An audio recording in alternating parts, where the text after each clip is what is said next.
Totalitarian regimes which were under Hitler, Joseph Stalin, Fidel Castro share few things in common, and one of them is how they controlled the flow of information.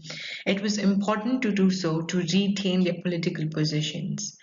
People were informed based on what the leaders wanted them to know.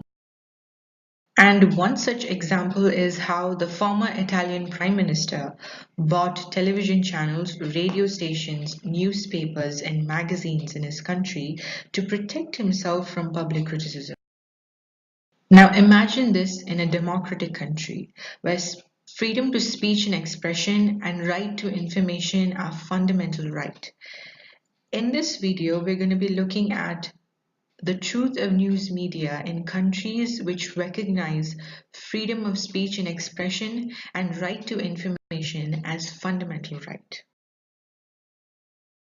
Ever wondered why there is a slum right opposite to one of the world's most luxurious houses? Well, that is a perfect illustration of capitalism, or what I would like to call the dominance of intellectual labor. The problem with this is that in a democracy, the economy survives on capitalistic tendencies.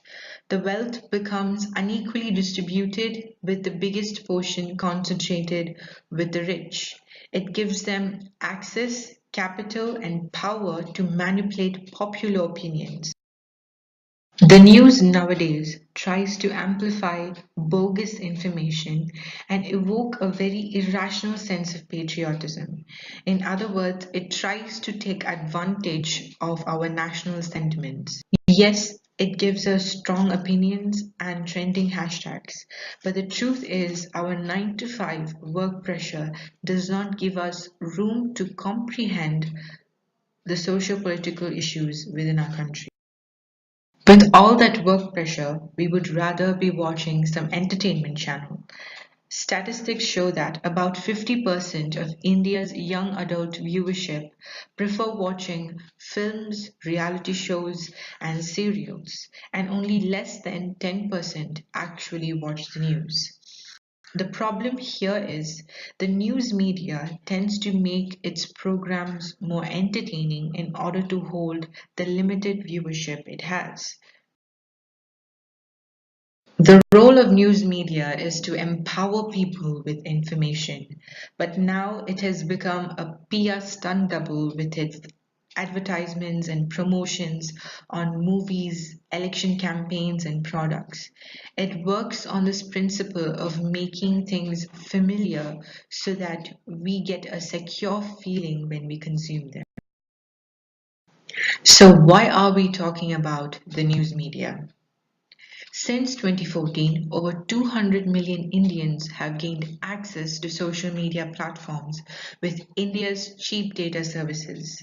Nonetheless, India has been battling with the rise of fake news through WhatsApp and other social media platforms.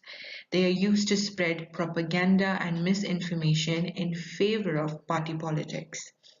Even though the companies have taken initiatives to curb the spread of fake news, the matter is simply too huge to tackle. With news channels trying their best to stay relevant to the audience and social media being used to spread fake news, ultimately the responsibility relies upon individual citizens to understand what is actually going on in the country. Here's what you can do whenever you see, hear, or share any piece of information.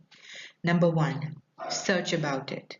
Number 2, read about the information in multiple news platforms and most preferably in business news medias. Number 3, do not hesitate to verify and correct the information you are about to share. Subscribe and support us on more videos on political education and just stay politically educated.